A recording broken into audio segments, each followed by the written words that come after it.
Hello everyone, welcome back to my channel. I'm Bill. We're going to be in the Advanced Player's Guide from Pathfinder today. This is a continuation of the Archetype class build video series. We're in the paladin class. We're going to do this sacred servant paladin archetype. So let's read in, see what you would get if you want to play the sacred servant archetype for the paladin, and see what you would lose out of your regular paladin abilities to play the archetype.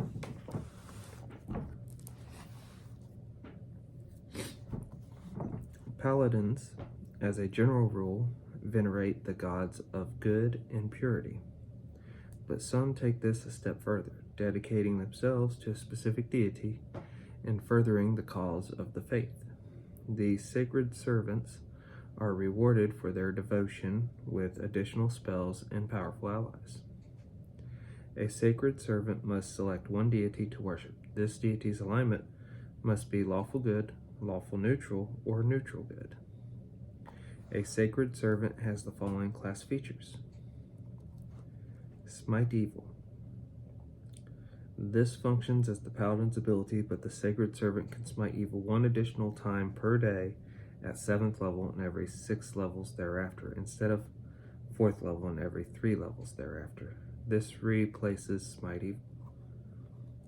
So by the sounds of it, you get it a little bit later and not as much.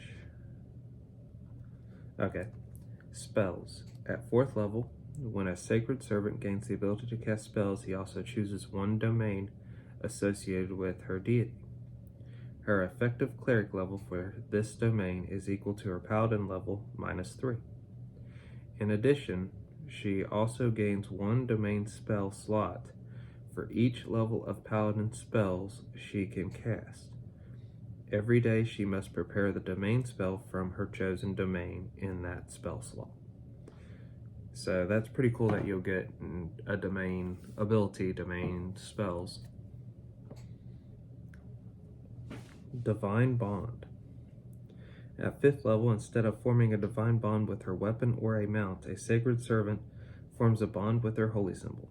As a standard action, a sacred servant can bind a celestial spirit to her holy symbol for 1 minute per paladin level.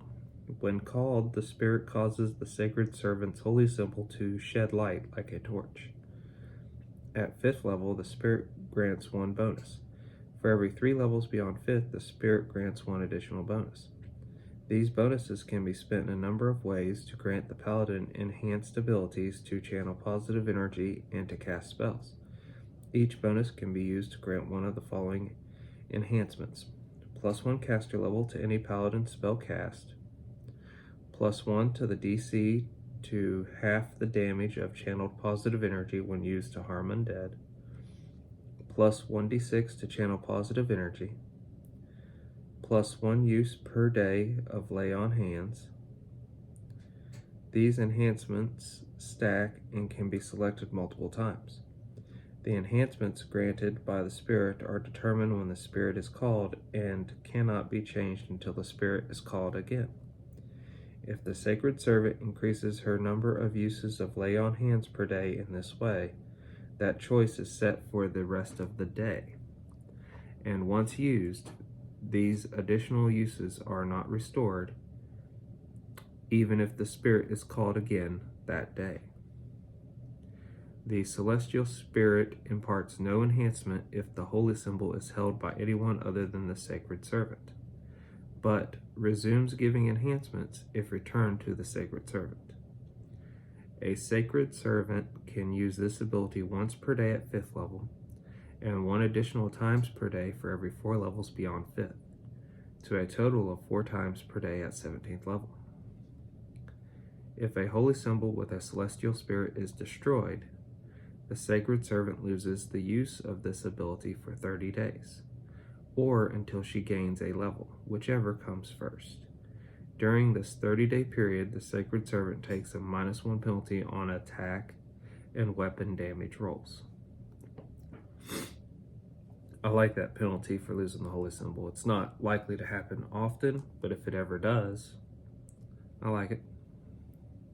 And then the final ability, Call Celestial Ally. At 8th level, a sacred servant can call upon her deity for aid.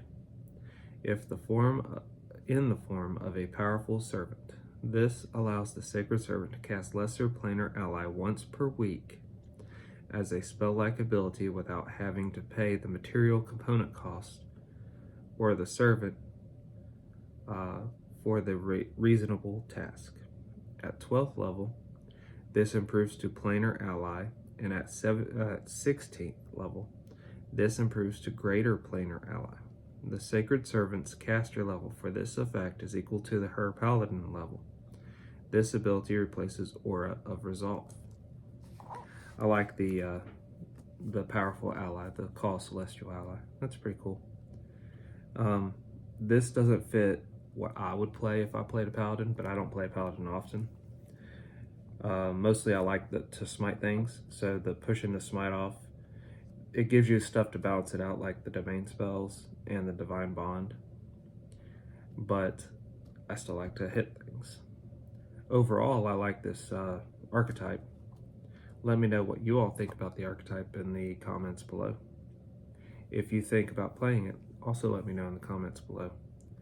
If you want to use this in a game that's not Pathfinder, show this to your game master, and you two could work out how this would work in that game and play it and have that same feel. Well, until we all game again, guys.